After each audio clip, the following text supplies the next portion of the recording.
తెలంగాణలో యూరియా సమస్య ఎందుకు వచ్చిందో ఎరికేనా మీకు తెలియదా? అయితే బీజేపీ ఎంపీ రఘునందన్ రావు చెప్తుండి నూనె కొంచెం ఇబ్బంది జరుగుతున్న మాట వాస్తవం.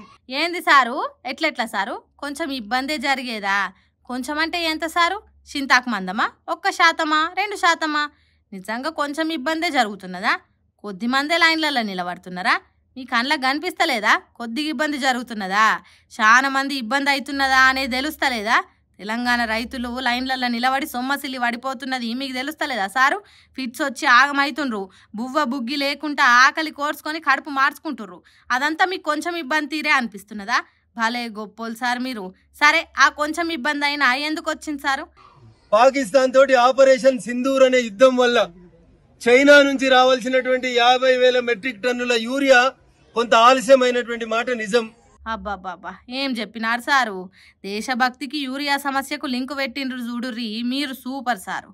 ఆపరేషన్ సింధూర్ పేరు చెప్తే ఎవ్వరు నోరు మెదపదు కదా, అందుకేనా సారు యుద్ధానికి యూరియాకు లింక్ పెట్టింది. ఎంతైనా రఘునందన్ రావు వకీల్ సాబ్ కదా, ఎట్లనైనా మాట్లాడతాడు. అయినా యూరియా కోసం ఆ అడ్డమైన చైనా దేశం మీద ఆధారపడాల్సిన కర్మ ఇంకా ఉన్నదా సారు? అంటే ఈ 11 ఏళ్లలో మన యూరియా మనం తయారు చేసుకునేటట్టు మోడీ సార్ చేయలేదా సారు? ఆ నడుమ made in India, make in India అన్నారు కదా, అదంతా ఉత్తదేనా? చైనా సామాన్లు మనం బ్యాన్ చేసినాం, ఈ యూరియాను ఎందుకు బ్యాన్ చేయలేదు? సరే గాని ఆఖరికి ఏమంటున్నారు సారు?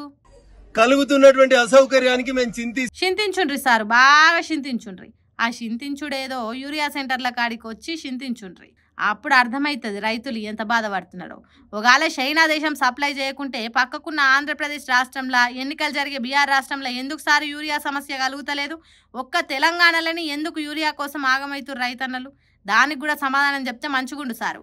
బయట మాత్రం రేవంత్ రెడ్డి సర్కార్ను కాపాడటానికి భలే లింకులు పెడుతున్నారు సార్ అని అంటుర్రు తెలంగాణ రైతులు ఇది విన్నాక.